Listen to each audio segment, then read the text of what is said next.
जय हिंद दोस्तों, कैसे हैं आप सभी। स्वागत है आप सभी का आपके अपने प्यारे से YouTube channel BSR learning point में। तो कैसे हैं आप सभी, और उम्मीद है कि आप लोग अच्छे से तैयारी कर रहे होंगे। तो प्रीवियस वीडियो लेक्चर के माध्यम से हमने आपको काव्य खंड के 100 महत्वपूर्ण जो है सो ऑब्जेक्टिव प्रश्न बता दिए थे, जिसमें हमने काव्य खंड से 280 प्रश्न सेलेक्ट किए हैं और 100 बता दिए थे आपको। तो इससे आगे के जो प्रश्न बच गए हैं इस पर हम लोग बात करेंगे। तो बने रहिए वीडियो में अंत तक और वीडियो को लास्ट तक जरूर देखिए। और हम आपको बता दें कि इसमें जो भी प्रश्न लिया गया है सारे के सारे सिलेक्टेड क्वेश्चन हैं, एक भी आलतू फालतू प्रश्न नहीं है। तो वीडियो को लास्ट तक देखिए, स्किप मत कीजिएगा। तो चलिए वीडियो का स्टार्ट करते हैं। और यदि चैनल पर पहली बार हैं तो चैनल को सब्सक्राइब जरूर कर लीजिएगा। कहता है पंत को किस कृति के लिए भारतीय ज्ञानपीठ पुरस्कार मिला। तो पंत को जो है चिदम्बरा के लिए, ठीक है, चिदम्बरा के लिए जो है भारतीय ज्ञानपीठ पुरस्कार मिला। ऑप्शन नंबर सी राइट हो जाएगा। और अगला प्रश्न कहता है भारत माता कविता में भारत का कैसा चित्र प्रस्तुत किया गया है। तो भारत माता कविता में जो है भारत का काल्पनिक चित्र प्रस्तुत किया गया है। ऑप्शन नंबर बी राइट हो जाएगा। और अगला प्रश्न कहता है भारत माँ के श्रेष्ठ मुख की तुलना कवि किससे की है।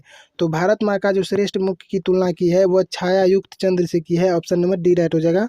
और अगला प्रश्न कहता है सुमित्रा नंदन पंत ने मिट्टी की प्रतिमा उदासनी किसे कहा है। तो मिट्टी की प्रतिमा उदासनी कहा है भारत माता को। ऑप्शन नंबर डी राइट हो जाएगा। और अगला प्रश्न कहता है सुमित्रा नंदन पंत का जाना कहाँ हुआ था। जन्म होगा यहाँ पर। सुमित्रा नंदन पंत का जो जन्म हुआ था यह कसौनी में हुआ था। ऑप्शन नंबर ए राइट हो जाएगा। अगला प्रश्न कहता है पंत ने अंतिम काव्य लिखा। तो पंत ने अंतिम काव्य लिखा था युगवाणी, ठीक है, ऑप्शन नंबर सी राइट हो जाएगा। और अगला प्रश्न कहता है पंत जी के पिता का नाम क्या है। तो पंत जी के पिता का नाम है गंगादत्त पंत, ठीक है, ऑप्शन नंबर ए राइट हो जाएगा, गंगादत्त।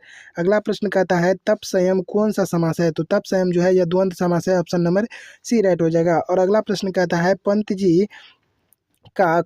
जी का जन्म कब हुआ था। तो पंत जी का जन्म हुआ था 1900 ईस्वी में अल्मोड़ा जिला में, ठीक है। अगला प्रश्न कहता है पंत जी का जन्म कहाँ हुआ। तो पंत जी का जन्म हुआ था कसौनी अल्मोड़ा जिला में, ठीक है, ऑप्शन नंबर सी राइट हो जाएगा। और अगला प्रश्न कहता है सुमित्रा नंदन पंत की माता का नाम क्या है। तो सुमित्रा नंदन पंत की माता का नाम है सरस्वती देवी। अगला प्रश्न कहता है सुमित्रा नंदन पंत किस युग के कवि माने जाते हैं। तो सुमित्रा नंदन पंत जो है छायावाद युग के कवि माने जाते हैं। ऑप्शन नंबर सी राइट हो जाएगा।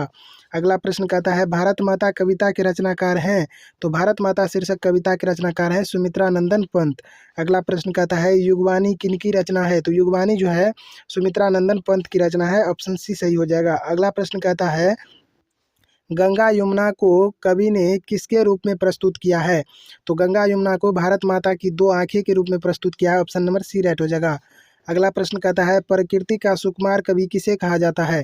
तो प्रकृति का सुकुमार कवि कहा जाता है पंत जी को, यानी कि सुमित्रा नंदन पंत को। ऑप्शन नंबर डी राइट हो जाएगा। अगला प्रश्न कहता है पंत जी किस युग के कवि थे। तो पंत जी जो है छायावाद युग के कवि थे। ऑप्शन नंबर सी राइट हो जाएगा। अगला प्रश्न कहता है भारत माता के संबंध में क्या सही है। भारत माता के संबंध में ग्राम वासनी सही है, ठीक है, ग्राम में निवास करती है। अगला प्रश्न कहता है पंत जी का निधन कब हुआ। तो पंत जी का निधन हुआ था 29 दिसंबर 1977 ईस्वी में। ऑप्शन नंबर ए राइट हो जाएगा। अगला प्रश्न कहता है दिनकर को किस कृति के लिए ज्ञानपीठ पुरस्कार मिला। तो दिनकर को उर्वशी के लिए ज्ञानपीठ पुरस्कार मिला। ऑप्शन नंबर सी राइट हो जाएगा।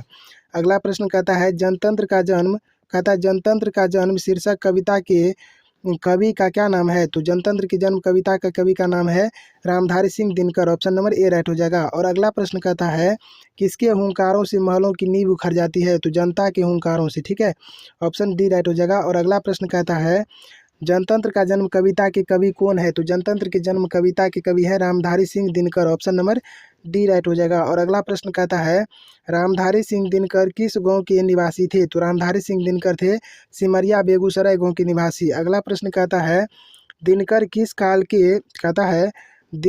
काल के प्रमुख कवि हैं। तो दिनकर जो है छायावाद काल के प्रमुख कवि हैं। और अगला प्रश्न कहता है मिट्टी की अबोध मूर्त कौन है। तो मिट्टी की अबोध मूर्त है जनता, ठीक है। अगला प्रश्न है कि दिनकर जी की रचना है। तो दिनकर जी की रचना है उर्वशी साकेत उर्वशी, ठीक है, तो ऑप्शन नंबर ए राइट हो जाएगा, उर्वशी। और अगला प्रश्न कहता है दिनकर की प्रमुख काव्य कृति है। तो दिनकर की प्रमुख काव्य कृति है कुरुक्षेत्र, रेणुका, रसवंती, ठीक है, इनमें से सभी जो है दिनकर की प्रमुख काव्य कृति है। अगला प्रश्न कहता है दिनकर जी का जन्म कब हुआ था। तो दिनकर जी का जन्म हुआ था 23 सितंबर 1908, ठीक है, ऑप्शन नंबर डी राइट हो जाएगा। अगला प्रश्न है दिनकर जी के पिता क्या थे या कौन थे, तो दिनकर जी के पिता थे रवि सिंह दिवाकर, ठीक है। ऑप्शन नंबर सी राइट हो जाएगा। और अगला प्रश्न कहता है दिनकर जी के माता का नाम क्या था, तो मनरूप देवी उनकी माँ का नाम था। ऑप्शन नंबर ए राइट हो जाएगा। और अगला प्रश्न कहता है दिनकर की प्रारंभिक शिक्षा कहाँ से हुई, तो गांव के आसपास से हुई थी। ऑप्शन नंबर सी राइट हो जाएगा। और अगला प्रश्न कहता है दिनकर जी मैट्रिक कब पास किए, तो दिनकर जी मैट्रिक जो है 1928 में पास किए थे। ऑप्शन नंबर बी राइट हो जाएगा। और अगला प्रश्न कहता है दिनकर की गद्य कीर्ति क्या है, तो दिनकर की गद्य कीर्ति है Ardhanarishwar. Option number A right हो जाएगा। अगला प्रश्न कहता है रसवंती के रचनाकार हैं, तो रसवंती के रचनाकार है Ramdhari Singh Dinkar. Option number B right हो जाएगा। और अगला प्रश्न कहता है दिनकर जी को साहित्य अकादमी पुरस्कार किस रचना पर दिया गया, तो दिनकर जी को साहित्य अकादमी पुरस्कार जो है सो दिया गया था संस्कृत के 4 अध्याय पर, ठीक है। ऑप्शन नंबर ए राइट हो जाएगा। और अगला प्रश्न कहता है दिनकर ने अपनी पढ़ाई कहाँ तक की, तो दिनकर ने अपनी पढ़ाई की थी एमए ऑनर्स की थी, ठीक है, तो सॉरी बीए ऑनर्स किया था, ठीक है। तो ऑप्शन नंबर जो है सो बी राइट हो जाएगा। और अगला प्रश्न कहता है उर्वशी किसकी कृति है, तो उर्वशी जो है यह जो है उर्वशी दिनकर जी की कृति है जिसपे इसको ज्ञानपीठ पुरस्कार भी मिला था। ऑप्शन नंबर बी राइट हो जाएगा।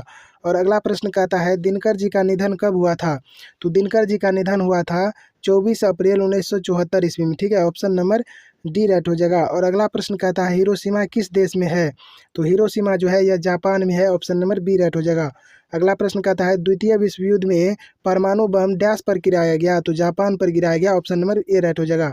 अगला प्रश्न कहता है अज्ञेय का पूरा नाम है, तो अज्ञेय का पूरा नाम है सच्चिदानंद हीरानंद वात्स्यायन अज्ञेय, ठीक है। ऑप्शन नंबर बी राइट हो जाएगा। ये भी प्रश्न बार बार बोर्ड एग्जाम में पूछे जाते हैं। अगला प्रश्न कहता है अज्ञेय ने सूत्रपात किया है, तो अज्ञेय ने प्रयोगवाद को सूत्रपात किया है। ऑप्शन नंबर सी राइट हो जाएगा। और अगला प्रश्न कहता है तार सप्तक का संपादन किसने किया, तो तार सप्तक का संपादन किया अज्ञेय जी ने, ठीक है। और अगला प्रश्न कहता है हिरोशिमा पाठ में नगर के चौक पर निकलने वाला सूरज क्या है, तो हिरोशिमा पाठ में नगर के चौक पर निकलने वाला सूरज है परमाणु बम, ठीक है। ऑप्शन नंबर बी राइट हो जाएगा। और अगला प्रश्न कहता है अज्ञेय का जन्म कब हुआ, तो अज्ञेय का जन्म हुआ था 7 मार्च 1911 ईस्वी में, ठीक है। 7 मार्च 1911 ईस्वी में हुआ था। तो ऑप्शन नंबर बी राइट हो जाएगा। अगला प्रश्न कहता है अज्ञेय का मूल निवास स्थान कहाँ है, तो अज्ञेय का मूल निवास है करतारपुर पंजाब, ठीक है। तो ऑप्शन नंबर क्या हो जाएगा ए राइट हो जाएगा। और अगला प्रश्न कहता है हिरोशिमा कहाँ अवस्थित है, तो हिरोशिमा जो है यह जापान में अवस्थित है। ऑप्शन नंबर डी राइट हो जाएगा। और अगला प्रश्न कहता है जापान के हिरोशिमा नामक नगर पर अणुबम किसने गिराई, तो जापान के हिरोशिमा नामक नगर पर जो है अणुबम अमेरिका ने गिराई थी। ऑप्शन नंबर ए राइट हो जाएगा। तो ये थे इस वीडियो लेक्चर के 50 एमबीबीएस वस्तुनिष्ठ प्रश्न जिसे हमने इस वीडियो लेक्चर के माध्यम से आप तक प्रोवाइड कराया।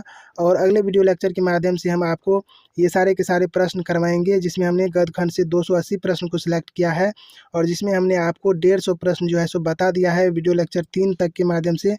तो यदि आप नहीं देखे हैं तो अब की बार 400 पार करके जो है सो प्ले लिस्ट में जो है सो प्ले लिस्ट का लिंक दिया हुआ है डिस्क्रिप्शन में, उसे जा करके ज़रूर देख लीजिएगा। और इसी तरह से बने रहिए चैनल के साथ, प्यार दुलार बनाए रखिए चैनल के साथ। और चैनल पर पहली बार आए हैं तो चैनल को सब्सक्राइब कीजिए और बेल आइकन ऑन कर लीजिए ताकि हम जब भी वीडियो अपलोड करें तो उसका नोटिफिकेशन आपको सबसे पहले मिल सके।